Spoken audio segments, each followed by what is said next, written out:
ইসলামের বিরুদ্ধে এত চক্র হচ্ছে না, নবী করিম সাল্লাল্লাহু আলাইহি ওয়াসাল্লামের জামাত আল্লাহ হাবিব সাল্লাল্লাহু আলাইহি সাল্লাম কাবা ঘরের ভিতরে কোরআন পড়ছেন। কোথায় বললাম? কাবা ঘর কোরআন পড়ছে, তেলাওয়াত করছে। কিছু বেঈমান কাফের এসেছে, কিছু মানুষ এসেছে, নবীজির কোরআন তেলাওয়াত শুনছে। বাইরেতে বেঈমান কাফের একটা তাবলীগ চলছে। তাবলীগটা কি ছিল? আল্লাহ স্বয়ং নবীজির কাছে আয়াত পাঠালেন। وقال الذين كفروا لا تسمعوا لهذا القرآن والغوا فيه لعلكم تغلبون। হে আমার নবী, বেঈমান কাফেররা কাবার চারিদিকে তাবলীগ করছে। জানো কি বলছে তারা? নবী যে কোরআন আবৃত্তি করে সে কোরআন তোমরা শ্রবণ করো না, হাততালি মারো আর কানেতে আঙুল দাও। আল্লাহর কসম, পৃথিবীর বেঈমান কাফের ইসলামকে রুখতে পারেনি। আজকে পৃথিবীতে 250 কোটি মুসলমান, জোরে বলুন নারে তাকবীর। বেঈমান কাফের আপনাকে বলছে রুখে দাও। আসামের মুখ্যমন্ত্রী হিমন্ত বিশ্ব শর্মাজি বয়ান শুনলাম একটা ফেসবুকে, তিনি মিডিয়ার সামনে বলছেন इस्लाम खत्म हो जानी चाहिए, इस्लाम कोरोना की तरह मिट जाना चाहिए। मैं चाहता हूं मेरे दोस्त, मेरे भाई, आप तो एक चीफ मिनिस्टर हैं, आपको सोच समझकर ये बात बोलनी चाहिए। अगर आपके दिमाग में यही चल रहा है तो कान खोलकर सुन लीजिए। पूरे दुनिया की ताकत अगर एक तरफ खड़ा हो जावे तो अल्लाह की कसम कुरान के एक जेर जबर को मिटाना दुनिया के बस के बात नहीं। जोरे बोलो सुभान अल्लाह। ये मेरे अल्लाह का वादा है और अल्लाह ने जो वादा किया ये वादा खिलाफ नहीं होगी। क्यों? हमारा अल्लाह कुरान में बोले वलन तजिद लिसुन्नतिल्लाहि तब्दीला। কিয়ামত পর্যন্ত আমার বিধানে একটা জের জবরকে মিটাবার ক্ষমতা পৃথিবীর কোন শক্তির নাই। জোরে বলুন সুবহানাল্লাহ। আপনারা দেখেছেন ইসলামের বিরুদ্ধে চক্রান্ত ভারতে। আমি পরশু জলসায় বলেছি, আমরা ছিলাম আকরা চন্দননগর মার্কেটের কাছে মহেশগঞ্জ। আমি বলে এসেছি আমার ভাই, বেঈমান কাফেররা সবসময় এই ভারতের এক শ্রেণীর মিডিয়া তারা লেগে আছে, তাদের সকাল থেকে তাদের আলোচনা হচ্ছে দাড়ি, টুপি, মাদ্রাসা, মসজিদ, তাবলীগ, নামাজ, রোজা, এটা নিয়ে তাদের আলোচনা। তা না হলে তাদের পেটের ভাতই হজম হয় না।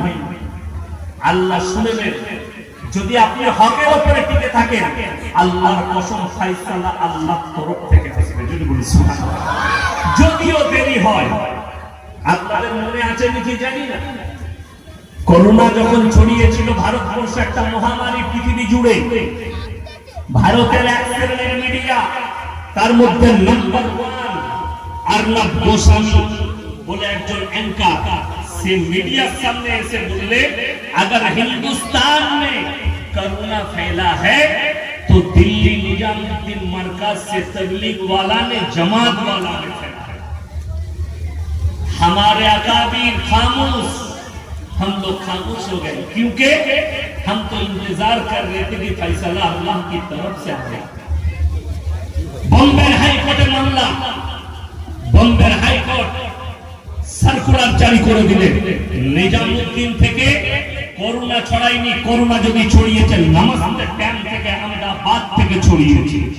যখন ক্যাম্প সফর করেছিল ওই গুজরাটের মাটি থেকে ছড়িয়েছে, নামাজের ক্যাম্প থেকে। আর গোস্বামী চেয়েছিল, সে বক্তব্যে বলেছিল ऐसे मौलवियों को कमर में रस्सी डालकर जेल के अंदर डालनी चाहिए। अल्लाह ने उसी की कमर में रस्सी दिया और हाथ में हल्का डालकर उसको मुंबई के पुलिस जेल में डाल दिया। सुभान अल्लाह। ये हमारा अल्लाह का फैसला है। अल्लाह हबीब सल्लल्लाहु अलैहि वसल्लम अल्लाह रसूल दीन प्रचार করেছেন, ইসলাম প্রচার করেছেন। আল্লাহ কোরআনে কোনো বক্তব্যতা রাখেন না, স্পষ্ট করেছেন। যে কোনো ভাষা স্পষ্ট করেছেন, অস্পষ্ট নয়। আমাদের দেশের কিছু মুসলিম আছে যারা নিজেদের চেয়ারের জন্য, নিজেদের স্বার্থের জন্য কোরআনের আয়াতকে লুকিয়ে নেয়। যে আমি ইয়াসিন, আমার একটা সমাজে আমি ভাইরাল বক্তা, আমার বক্তব্য যেন তারা খুশি হয়ে, একটা বেধর্মী খুশি হয়ে যেন আমার উপরে ভালো আগ্রহ রাখে। এটা নাম ইসলাম নয়। আমার ভাই, সত্যকে প্রকাশ করো, এটা নাম ইসলাম। মিথ্যাকে শুনেলেন আল্লাহ রাসূলের হাদিস, আখিরি জামানায় এক শ্রেণীর আলেম বের হবে, হুজুর বের হবে, যাদের দ্বারা ইসলাম বিকৃত হবে, তারাই হবে জাহান্নামের প্রথম খোরাক। কোরআন খুলে দেন আর কোরআনকে জিজ্ঞেস করুন। কোরআন বলছে ইন্নাল্লাযীনা ইয়াকতুমুনা মা আনজালাল্লাহু মিনাল কিতাব ওয়া ইয়াশতারুনা বিহি সামানান কালীলা উলাইকা মা ইয়াকুলুনা ফি বুতুনিহিম ইল্লান নার ওয়া লা ইউকাল্লিমুহুমুল্লাহু ইয়াওমাল কিয়ামাতি ওয়া লা ইউযাক্কিহিম ওয়া লাহুম আযাবুন আলীম। হে আমার বিশ্বনবী, পৃথিবীর মানুষকে বলো, তোমাদের মধ্যে কিছু এমন আলেম থাকবে যারা নিজেদের পেট চালাবার জন্য আমার কোরআনের আয়াতকে লুকিয়ে দেবে। তারা নিজেদের পেটেতে আগুন ছাড়াই আর কিছু ভরে না। আমি আল্লাহ রাব্বুল আলামিন তাদেরকে কিয়ামতের দিনে কঠিন আযাবে মুবতালা করব। এখন আমাদের সমাজের লোক বলছে, হুজুর কোন হুজুরের কথা শুনছো? ইয়াসিনের কথা শুনতে হবে। সকালবেলায় রানীহাটি বাজারে যান, আপনি টমেটো কিনলে পচাটা কিনবেন না, দেখে নেবেন মালটা ভালো কিনা। আপনি মাছটা কিনলে পেটটা টিপে দেখে নেবেন মাছটা পচা কিনা। আপনি বেগুন কিনলে কানাটা কিনবেন না, ঘুরিয়ে দেখে নেবেন। তুমি কানা বেগুন চিনতে পারলে, পচা টমেটো চিনতে পারলে, পচা মাছ চিনতে পারলে, আর কানা হুজুর তুমি চিনতে পারবে, এটাই হচ্ছে তোমার জন্য। কেন? আপনি স্যাম্পেলই বুঝতে পারবেন।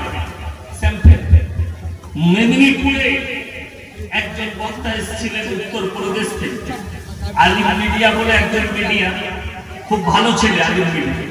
তার ইউটিউবে দেখলাম ছাড়া আছে তার বক্তব্য। তিনি এমন বেহুরমতি কথা বলছে যেটা সমাজের জন্য, ইসলামের জন্য একটা হাসির বিষয়, অন্য ধর্মের মানুষের। তিনি বলছেন कि मेरे दुनिया के भाई, ये लोगों, बड़ा पीर अब्दुल कादिर जिलानी रहमतुल्लाह, हम उनसे मोहब्बत करते हैं, बहुत बड़ा कादिर है, जबरदस्त अल्लाहर वली, कोनो संदेह नहीं। তিনি বলছেন गौसे पाक तो इतना मर्तबा था कि गौसे पाक काबा घर में तवाफ करने नहीं गए, बल्कि काबा घर गौसे पाक के घर में तवाफ करने आते। नाउजुबिल्लाह बोले। এই বক্তব্য যদি সমাজের মুখে পৌঁছায়, আমি বলেছি ये बाबा और बागेश्वर धाम बाबा में कोई फर्क नहीं है। वो भी लोगों को अजीब अजीब बातें कहते हैं और ये भी अजीब अजीब बातें कहते हैं जिसके कोई बुनियाद नहीं, जिसका कोई दलील नहीं। কষ্টটা ওটা। আমি গাড়িতে আসছিলাম, ডানকুনি পার করেছি। কোথা থেকে বলছো? মুর্শিদাবাদ থেকে। অমুকের বাচ্চা গালি। আলহামদুলিল্লাহ, আমি তো জানতাম না যে তুমি আমাকে এত ভালো দোয়া দিবে। এটা আমার জন্য দোয়া। আমরা রেকর্ডিং করো, এটা দোয়া দিচ্ছ আমাকে, আমি দোয়া করছি, আল্লাহ তোমাকে হিদায়াত দেয়। কি হয়েছে বলো? বলছে তোমাকে দলিল দিতে হবে। আমি বললাম বাবা কিসের দলিল দিব? তুমি বলেছো জুলুস বার করা যাবে না, ডিজে বাজিয়ে। আমি বললাম ভাই দলিল আমার কাছে নেই। তাহলে তুমি বললে কেন? আমি তবে আমার একটা কথা, আপনারা আজকে একার নামাজ ক রাকাত করেছেন? ফরজ নামাজ কথা বলবেন 4 রাকাত। আচ্ছা, নামাজ বেশি পড়া ভালো না খারাপ? ভালো। তো আমি যদি বলি মৌলভী শওকতের বেটা মৌলভী ইয়াসিন, আমি আজ থেকে বলে যাচ্ছি কাল থেকে তোমরা 6 রাকাত নামাজ পড়বে, ফরজ নামাজ। কি চাইবে? কথা বলো না, কি চাইবে? কি চাইবে? দলিল। আমরা যে 6 রাকাত করব তার দলিল দেন, চাইবেন না চাইবেন? বড় কষ্টের বিষয়। আমি যদি বলি পড়া যাবে না, এরকম দলিল দেন, আপনাদের ইমাম সাহেবদের বেড়ে যাবে, চলে যাবে, যাবে না? আমি যদি বলি এই জায়গাটা আমার বাপে, দলিল কে দিবে? আপনারা। আমি কথা বলেন, আমি দেবো না আপনারা দিবেন? আমি দেবো, আমাকে দিতে হবে। বড় কষ্টের বিষয়। আর আমি যদি বলি যে আমার বাপের নয়, এরকম একটা দলিল তোমরা দেখাও, আমাকে রাঁচিতে পাঠাবেন না, পাঠাবেন না, যে মালটার বেরেন চলে গেছে। হ্যাঁ, তো বড় কষ্টের বিষয়। আমি বললাম ভাই তুমি বলছো নাচ করবো, জুস করবো, সব করবো, তো করো, দলিল তুমি দিবে। আমার কাছে দলিল নেই। আপনারা ইমানদারির সঙ্গে বলবেন, গালিগালাজ নয়। যদি তোমার হিম্মত থাকে তুমি মৌলবি নিয়ে এসো, আর হাদিস আর কোরআন নিয়ে এসো দলিল দিতে, আমাকে ভেঙে দাও, তা না হলে তোমাকে আমি একটা দলিলে চুপ করিয়ে দেবো। আপনারা ইমানদারির সঙ্গে বলবেন, এখানে যতগুলো নামাজি বেনামাজি রাসূলের মুহাব্বত করতে वाला যারাই বসে আছেন, আল্লাহ নবী সাহাবীদের থেকে কেউ বেশি নবীজিকে মহব্বত করতে পারে? পারে না। কোন পৃথিবীর মৌলবি একটা যদি হাদিস থেকে দলিল দেয় যে আল্লাহর রাসূল সাল্লাল্লাহু আলাইহি সাল্লাম চলে যাওয়ার পরে একজন সাহাবী এরকম ভাবে ঝান্ডা নিয়ে জুলুস বার করে ডিজে বাজিয়ে নবীর জন্মদিন পালন করেছে, আমি মৌলবি সহসতের বেটা জীবনে আর সমাজের মুখে বক্তব্য দেব না। এটা চ্যালেঞ্জ। হাওড়া জেলায় আর তাও পারবো না। যদি 2 ঘন্টা স্টেজে আসি, পুরো পাপের বেটা মৌলবি থাকলে নিয়ে এসো, আর তর্ক বিতর্ক নয়, হাদিস আর কোরআন নিয়ে আসতে হবে। তিরমিজি, বুখারী, আবু দাউদ, ইবনে মাজাহ, নাসাই, সহি যে হাদিসটা আনবে আনো, একটা দলিল দাও। এই সাহাবী জুলুস বার করে, তিনি মক্কায় মদিনায় জুলুস বার করে তিনি নবীর জন্মদিন পালন করেছে। আরে শোনো, হাদিস কি আছে? আল্লাহ রাসূল সাল্লাল্লাহু আলাইহি সাল্লাম সোমবার এই দিনে তিনি রোজা রাখলেন। সাহাবীরা বললেন, ইয়া রাসূলুল্লাহ, আপনি রোজা রাখলেন। আল্লাহর হাবিব বললেন, আল্লাহ দয়া করে মেহেরবানি করে এই দিনে আমাকে দুনিয়ার থেকে পাঠিয়েছেন, আমি আল্লাহর শুকরিয়া স্বরূপ রোজা রাখলাম। জোরে বলুন সুবহানাল্লাহ। আমার বড় কষ্ট লাগে, ইউটিউব আর ফেসবুক খুলে, আর ইউটিউব খুলে দেখলেন আমি যদি মিথ্যা বলে থাকি, দুটো দলিল দেবো, ইউটিউবে আর ফেসবুকে পেয়ে যাবেন। আপনি লিখুন বর্তমান টাউনে 12 রবিউল আউয়ালের মিছিল, আপনি মোবাইলে পেয়ে যাবেন। হিন্দি গান চাপিয়ে ডান্স করে 12 রবিউল আউয়াল পালন হচ্ছে। এটা যদি ইসলাম হয়, তাহলে আমি আল্লাহর কসম করে বলছি, তোমার উপরে পৃথিবীর জাতি, প্রত্যেকটা জাতি ঘৃণা করে। তুমি কোরআন বিরোধী, তুমি শয়তানের সাথী ছাড়া কিছু হতে পারো না। আরে শুনলেন, হাওড়ার পাবনানে ইউটিউব আর ফেসবুক খুলে 2 বছর আগে সেখানে ফুরফুরার একজন পীরজাদা ছিলেন, তিনিও নিন্দা করেছেন যে যদি জানতাম তোমরা এইভাবে ডিজে বাজিয়ে ডান্স করবে, আমি এই প্রোগ্রামে আসতাম না। তিনার নামটাও করে যাচ্ছে, তিনি হচ্ছেন সাইন সিদ্দিকী সাহেব। আমি ফেসবুকে দেখেছি, ইউটিউবে দেখেছি, তিনি তোমাদেরকে ঘৃণা করেছেন। কেন? সেও জানে এটা শরীয়ত বিরোধী কাজ। আমাকে ফোনে গালি দিয়ে লাভ হবে না। তুমি আমাকে মার্ডার করতে চাও, আল্লাহর কসম করে বলছি, আমাদের আকাবিররা জেলের ভেতরে আন্ডারপন করে দিন কাটিয়েছে, তোমার জানা নাই। শাইখুল হিন্দ রাহমাতুল্লাহ আলাইকে ইংরেজের বাচ্চারা হাত পা টেনে দিয়ে কোমরে আগুন জ্বালিয়েছিল। যখন তিনি ইন্তেকাল করেন, তখন বাংলার মাটিতে মাদানী সাহেব খবর এলো তিনি চলে গেলেন। যারা গোসল দিয়েছিল তারা কাঁদতে লাগলো, হযরত আমরা যেটা দেখলাম খাবার নয়। কেন? বলে শাইখুল হিন্দ রাহমাতুল্লাহ আলাইহির কোমরে মাংস ছিল না, শুধু চামড়াগুলো গুটিয়ে হাড়ে লেগেছিল। বলে জানো কেন? ইংরেজের বাচ্চারা হাত পা টেনে দিয়েছিল আর কোমরের তলায় আগুন জ্বালিয়ে পড়েছিল। তুমি ইংরেজদের পক্ষে ফতোয়া দাও মুসলমানদের কাছে। তিনি বলেছিলেন, আমি হচ্ছি হযরত বেলালের উত্তরসূরি, সাহাবীদের উত্তরসূরি। তোমরা যদি আমাকে গোটায় আগুন দিয়ে পুড়িয়ে দাও, আল্লাহর কসম তোমাদের বিরুদ্ধে আমার ফতোয়া বেরোবে। জোরে বলুন সুবহানাল্লাহ। আমরা হচ্ছি তাদের উত্তরসূরি। তুমি কাকে মারার হুমকি দিচ্ছ, কাকে গুলি করার হুমকি দিচ্ছ? মার্ডার করা ইনশাআল্লাহ রেডি আছি, শহীদের মর্তবা পাবো। দিনের খাতিরে যদি মৃত্যু চলে আসে দুঃখ নাই, খালি দুঃখ একটাই থাকবে, আল্লাহ শুনে নাও। হযরত উমর ফারুক রাদিয়াল্লাহু তাআলা আনহুকে ফজরের নামাজে ভুজালি মারা হয়েছিল। সেই বেঈমান আর বেরিয়ে পালাতে পারেনি। হযরত নামাজ শেষ হয়েছে, হযরত উমর বললে, হে সাহাবীরা, আমি কাফারা আত্মনিকতে আমাকে ভুজালিটাকে মারলো। সাহাবীরা বললেন, হে ওমর, হে আমিরুল মুমিনিন, আপনাকে যে ভুজালি মেরেছে সে হচ্ছে বেঈমানের চল লুলু দ্বারা তুমি ক্ষতবিক্ষত হয়েছো। হযরত ওমর বললেন, আল্লাহ শুকর আদায় করছি, আমাকে কোনো মুসলমানে মারেনি। আর তুমি মুসলমান হয়ে তুমি বলছো মেরে দেবো। আরে ভাই, তোমার কাছে কোরআন হাদিসের দলিল থাকলে তুমি দলিল দাও, গালি দিচ্ছ। বুখারী শরীফের হাদিস, যারা অশ্লীল ভাষা ব্যবহার করে, গালিগালাজ করে, এটা মুনাফিকদের এক নম্বর আলামত। এটা মুনাফিকদের এক নম্বর আলামত। তুমি যে হুজুরকে মানো, আমি কসম খেয়ে বলছি, সে হুজুর যদি বলে ইয়াসিনকে গালি দিয়েছো, ঠিক করেছো, তাহলে আমি বলবো তোমার হুজুরকে জিজ্ঞেস করবে যে হুজুর বুখারী শরীফের হাদিসগুলো একটু পড়ে শোনা। কষ্ট, দুঃখ লাগে। নামাজ নেই। নামাজ 5 ওয়াক্তের ফরজ না ফরজ? ফরজ।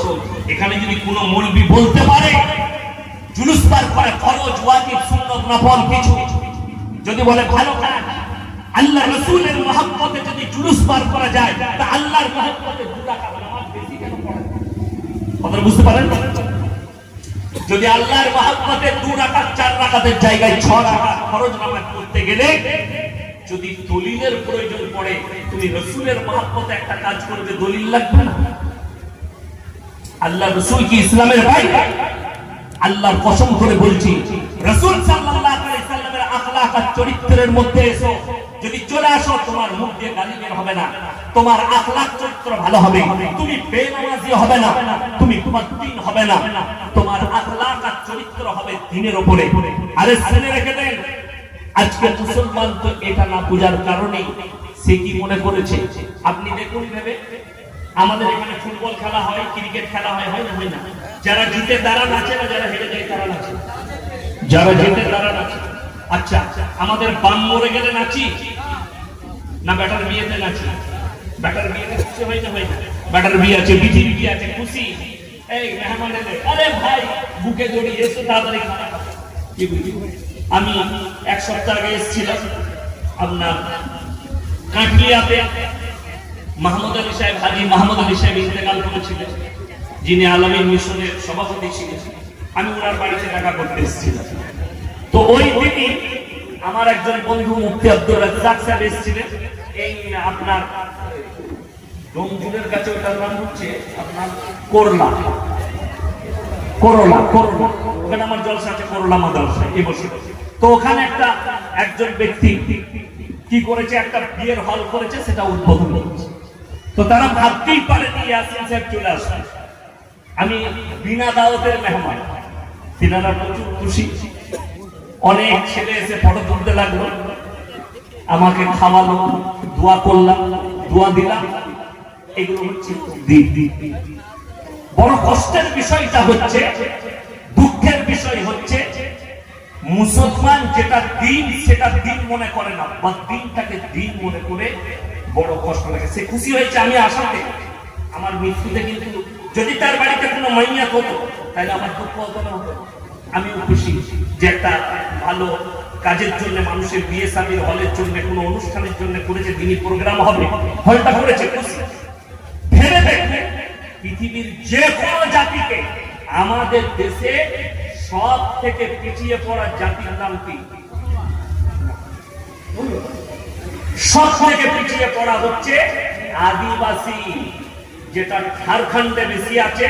আমাদের রাজ্যের মধ্যে পুরুলিয়া, ঝাড়গ্রাম, মেদিনীপুর, বাঁকুড়া, এই জেলাগুলো আদিবাসী ভাইরা, এরা সব থেকে পিছিয়ে পড়া। এদেরকে জিজ্ঞেস করো যে ভাই, তোমাদের ধর্মে কোনো মানুষ মারা গেলে তোমরা নাচো না দুঃখ পালন করো? তারা বলবে আমরা কাঁদি, বাপ মরে গেলে, মা মরে গেলে কাঁদি, আমার দুঃখ।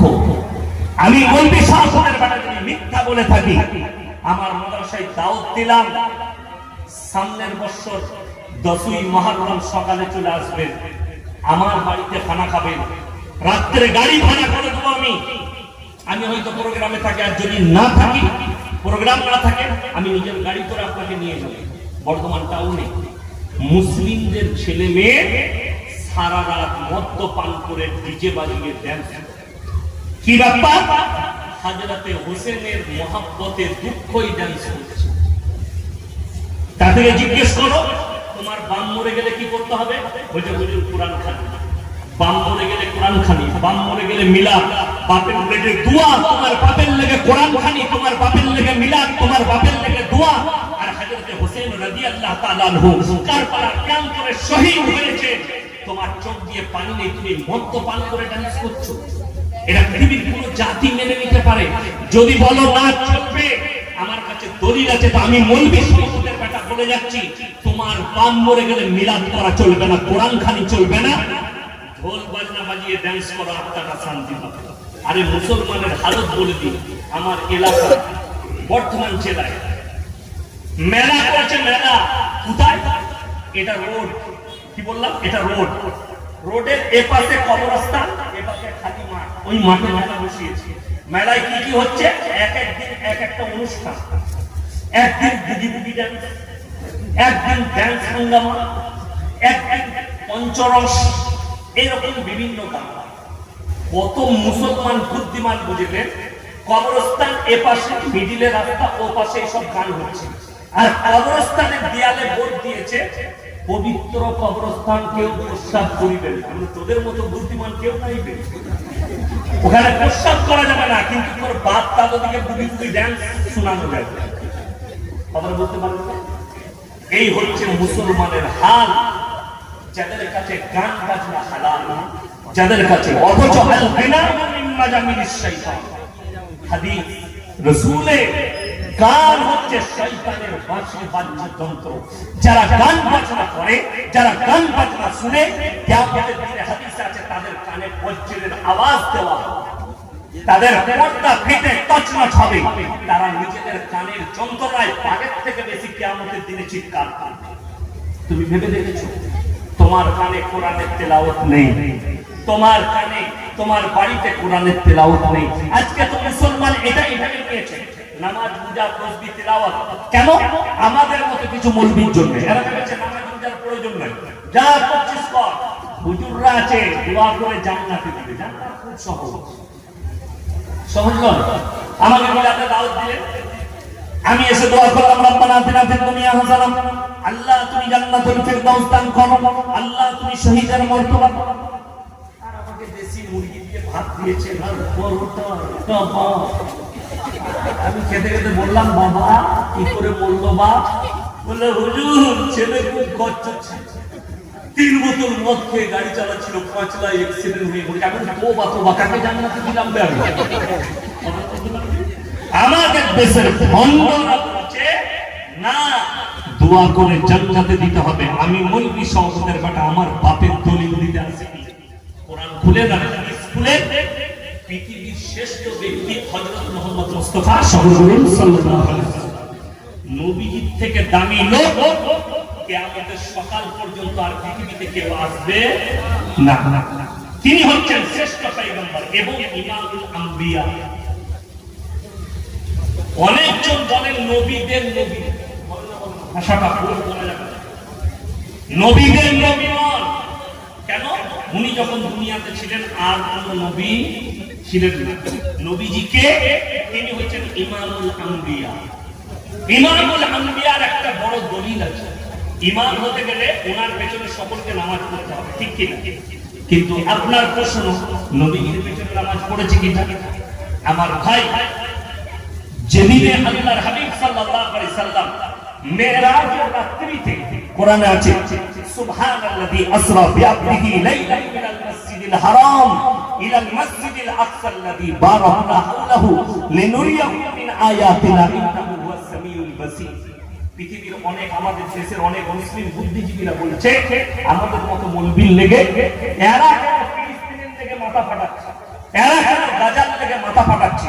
আমাদের দেশে মিডিয়ারা বলছে ये मौलवी लोग उसका रहे हैं, फिलिस्तीन के साथ तुम हिंदुस्तानी हो, तुम्हारे क्या दर्द है सर में फिलिस्तीन वालों के लिए, गाजा वालों के लिए। अरे भाई, हमारे मुसलमान भाई, কিয়ামতের ময়দান হবে ওই ফিলিস্তিনের ময়দানটা। ওই জায়গায় আল্লাহ সকলকে হাজির করবেন। প্রথম কাবা হচ্ছে ওইটাই। আর আপনারা যেটা দেখতে পাচ্ছেন গোল্ডেন কালারের গম্বুজ আছে, আছে মানে সোনা, ওইটা কিন্তু বাইতুল মুকদ্দাস, ওই মসজিদটা নয়। ওই জায়গাটা হচ্ছে টেম্পল। কিসের টেম্পল? যে জায়গার উপরে আল্লাহর হাবিব সাল্লাল্লাহু আলাইহি সাল্লাম পা রেখে বোরাকের উপরে চেপেছিলেন, বলুন সুবহানাল্লাহ। আর যেটা কালো গম্বুজ, কালো মসজিদ, হযরত সুলাইমান আলাইহিস সালাতু ওয়াস সালাম জিন জাতির দ্বারা তৈরি করেছিলেন, ওটা হচ্ছে কালোটা, ওটা ইহুদিরা আমেরিকা লুকাতে চাইছে। আর পৃথিবীর বুকে ওই গোল্ডেন কালারের গম্বুজটা টেম্পলটা প্রচার করতে চাইছে। তার মানে এটা বলবে মসজিদ হিসাবে নিয়ে নাও, ওটা খেলে দেবে। মুসলমান সচেতন নয়, আপনি ঘুমিয়ে আছেন। আপনারা জানেন ইসরায়েল তার দেশে আমন্ত্রণ জানানোর জন্য দাজ্জালের গেট তৈরি হয়ে গেছে, দাজ্জালের জন্য গেট তৈরি করেছে। গত বিশ্বকাপ ফুটবল বিশ্বকাপে যতগুলো ইহুদি নাসারা আর খ্রিস্টানদের প্লেয়ার ছিল তারা সব দাজ্জালের প্রমোট করেছে। আপনারা দেখলেন বার করে, মেসির হাতে টাট্টু ছিল দাজ্জালের এক চোখ কানা, নেইমারের হাতে টাট্টু ছিল এক চোখ কানা। যতগুলো বেঈমান কাফেরদের প্লেয়ার ছিল সবাই প্রমোট করেছে দাজ্জালের। এটা তাদের একটা বহুত বড় আকীদা যে দাজ্জাল আসবে আর ইসলামকে শেষ করবে। আর আল্লাহর কসম, ওই ইহুদি নাসারারাও শুনে নাও, দাজ্জালকে মারার জন্য ঈসা মসিহকে আল্লাহ পাঠাবেন। আর খোরাসান থেকে এমন একটা দল বের হবে, আপনারা শুনেছেন। এরপরে লেবাননের সঙ্গে যুদ্ধ শুরু হয়েছে, লেবানন জড়িয়েছে। পরের মাসে ইরান চড়াবে, জর্দান চড়াবে। পৃথিবীর শ্রেষ্ঠ মুফতি তাকি উসমানী, যিনি মুফতি শফি সাহেব রহমতুল্লাহ আলাইহির ছেলে পাকিস্তানের, তিনি বলেছেন ये युद्ध इतना जल्दी खत्म नहीं होगी, ये चिंगारी पूरे दुनिया पर फैल जाएगी। मुसलमान তুমি রেডি থাকো, এই গড়িয়ে যাবে, কিয়ামতের দিকে দুনিয়া এগুচ্ছে। আল্লাহ রাসূলের হাদিস, খোরাসান থেকে এমন একটা দল বের হবে, এমন একটা যোদ্ধা তৈরি হবে যে যোদ্ধারা যখন আধুনিক অস্ত্র দিয়ে যুদ্ধ শুরু করবে, পৃথিবীর আর কোন শক্তি তাদের সামনে দাঁড়াবে না। তারা গিয়ে ফিলিস্তিনের ঝান্ডা গেড়ে দিবে, জোরে বলুন সুবহানাল্লাহ। আর যুদ্ধ হবে কার? ইমাম মেহদীর সঙ্গে যুদ্ধ হবে দাজ্জালের। আর তারপরে আল্লাহ তাআলা শুনেলেন হযরত ঈসা মসিহকে দমস্কের মসজিদে আসরের নামাজে নামাবেন এবং তিনি তখন যুদ্ধটা শেষ করবেন। দাজ্জালের খতম হবে ঈসা মসিহর হাতে। আমার ভাই, ওই জন্য যারা ভাবছে ইসলাম শেষ হয়ে যাবে, না, আখরি জামানায় গিয়ে ইসলাম প্রমোট হবে। ইসলামী একমাত্র পৃথিবীর বুকে থাকবে। আপনারা দেখতে পাবেন দলে দলে ইসলাম কবুল করছে। এই দু একজন নাজিয়া ইলাহি খান আর যে পণ্ডিত বলেছে আর যে সংসদ বলেছে, उत्तर प्रदेश बीजेपी संसद, अरे तुम लोगों को जितना भौंकना है भौंक लो। हमारे रसूल का हदीस है कि एक दिन पूरे दुनिया में इस्लाम का डंका मारेंगे, जोरे बोलिए सुभान अल्लाह। আমার ভাই মুসান্নাফ ইবনে আবু শাইবার হাদিস, এই হাদিস থেকে বোঝা যায় আল্লাহর হাবিব বললেন গোটা পৃথিবীতে মসজিদগুলো মুসল্লিতে ভরে যাবে, জোরে বলুন সুবহানাল্লাহ। কিন্তু দুঃখের কথা নবীজি বললেন পরের ওয়ার্ডটা যে শোনো, সেই মুসল্লিরা হবে সুদখোর মুসল্লি, সেই মুসল্লিরা হবে বদদিন মুসল্লি। তাদের কাছে ঈমান থাকবে না, তারা খালি লক্ষ্য রাখবে মাথা ঠুকবো, বড় বড় অট্টালিকা বাড়ি বানাবে, বড় বড় তারা শপিং মল তৈরি করবে। ইমানদার খুঁজে পাওয়া মুশকিল হবে। আমার মুসলমান ভাই, এখন বর্তমানে সময় আছে, আপনি হকের পাশে রুখে দাঁড়ান, হককে চিনতে শিখুন। যার মধ্যে নামাজ নাই তার মধ্যে ইসলাম নাই। আজকে সকলে হাত তুলে বলুন আমরা 5 ওয়াক্তে নামাজি হব, জোরে বলুন ইনশাআল্লাহ। আপনারা ইমানদারির সঙ্গে বলুন, আমি আপনাদের ইমাম সাহেবকে দোয়া দিয়ে যাব। এত বড় বাচ্চাকে এত সুন্দরভাবে শিক্ষা দিয়েছে। আপনারা সবাই ইমানদারির সঙ্গে বলুন তো, প্রত্যেকটা মুসলমান মরণানির জন্য দ্বীনি শিক্ষা করা কি? আরো জোরে বলুন। আমি চ্যালেঞ্জ ছুড়ে বললাম, হাওড়া জেলায় যদি সমীক্ষা করা হয়, পুরো হাওড়া জেলায় 100টার মধ্যে 80টা মুসলমানের কাছে দ্বীনি, 100টার মধ্যে 80টা। কেন? এরা মুখে জানে ফরজ, আমলে জানে চলবে। কথা বুঝতে পারছেন? তা না হলে তো আমি যখন লখনৌ উত্তর প্রদেশে পড়তাম, যে বছর আমি কিরাত পড়ি আলিয়া ইরফানিয়া, তো আমি আমার একজন উস্তাদ ছিলেন আমার এলাকায়, কারি কামাল উদ্দিন সাহেব মরহুম, ইন্তেকাল করেছেন, আল্লাহ ওনাকে জান্নাতি করে বলুন আমিন। তিনি করোনার সময় ওখানে লখনৌ ইন্তেকাল করেছেন, ওখানে মাটি হয়েছে। আমার একদম গ্রামের পাশে এবং আমাদের কাছের মানুষ ছিলেন। ওনার আব্বা আমার মাদ্রাসার মেম্বার ছিলেন, ওনার ভাই এখন আমার মাদ্রাসার মেম্বার, মকুল ভাই। তো আমি উনি যে মসজিদে চাকরি করতেন, ওই মসজিদে একটা রুম ভাড়া নিয়ে আমি ছিলাম, মাদ্রাসায় থাকতাম, রান্না করে খেতাম, মাদ্রাসায় ক্লাস করতাম। তো নামাজ মাঝে মাঝে কারি সাহেব চলে গেলে আমাকে বলতেন, ভাই ফাজর পড়া দেন, কখনো কখনো বলতো এশা পড়া দেন। তো আমি কিরাত করলাম, আপনারা বুঝতেই পারবেন আমার কিরাত পড়া ভালো ছিল। तो একজন মুসল্লি पढ़ा से बोले भाई मेरे दो लड़की और एक लड़का है, आप कुरान पढ़ा देंगे? हाफिज जी हम पढ़ाएंगे। बोले कितना पैसा लगेगा? एक एक बच्चे का 700 रुपया लगेगा, 3 बच्चे का 2100 रुपया। बोले इतना আমাকে কিছু বলতে পারে। সকালবেলায় আমি যখন ফজরের পরে 6টায় ক্লাসে যাচ্ছি, তখন দেখছি আমার উস্তাদ কারি মুস্তাক সাহেবের কাছে বসে আছে, শিকায়ত করেছে। তো আমাকে ডাকলেন, ভাই इधर आओ। 90 বছর বয়স, बोले इधर आओ। तो अभी कहना भाई हजरत क्या हुआ? बोले तुमने क्या बताया था एक एक बच्चे का 700 रुपया लगेगा? हमने जी बताया। क्यों बताया? अभी बोलना हजरत इनका जो बच्चा है ये जब स्कूल में पढ़ते हैं, इनके लड़की ट्यूशन पढ़ने जाती है, वहां पर महीने का 1500 रुपया लगता है। इनका लड़का कोचिंग के लिए जाता है, अंग्रेजी कोचिंग के लिए, वहां पर इसको 1200 रुपया महीना लगता है। बड़ी अजीब और गरीब बात है। और मैं दुनिया के सबसे उम्दा किताब का तालीम दूंगा, इसमें पैसा खर्च करने में इनका दर्द होगा। फिर ये अल्लाह से मोहब्बत करते को कुरान से भी दुनिया से। आप बताइए। बोले भाई आपने बड़ी ऊंची बात कह दी और मैं कुछ नहीं कहता। আমি বললাম লাস্ট 600 টাকা, 3-6 টাকা আমার কাছে পড়াতে লাগলো, আমি পড়িয়েছি 600 টাকা করে। কষ্টের বিষয় এটাই, আমাদের দেশে মক্তবে ইমামরা ছাত্রদিকে পড়ালে বলে বেতন দিচ্ছি তোকে, আবার কি পয়সা লাগবে? বলে আমার গ্রামে মক্তবে প্রায় 300-400 ছাত্র আছে। কত বললাম? বড় গ্রাম, 4000-4500 মসজিদের গ্রাম, সব মুসলিম। তো মক্তব একটাই মসজিদ, প্রচুর মক্তবে বাচ্চা। একজন আমাকে শিকায়ত করলে যে মাদ্রাসার শিক্ষক পড়াতে যাচ্ছে, ইমাম সাহেব মুয়াজ্জিন সাহেব পড়াচ্ছে, আমার ছেলের এখন নুরানি কায়দা শেষ হয় না, 3 বছর করছে। আমরা কিয়ামতের সকাল পর্যন্ত শেষ হবে, কত টাকা দিয়েছিস বল? আমি টাকা দিই না তো, আমার কোনদিন শেষ হবে? রোজ আইলে আমাদের কাছে বলবো আমি বাতাসে জানি বলছি আজ বাতাস যা বলছি, রোজ ওইটাই থাকে। কথা বুঝতে পারেননি?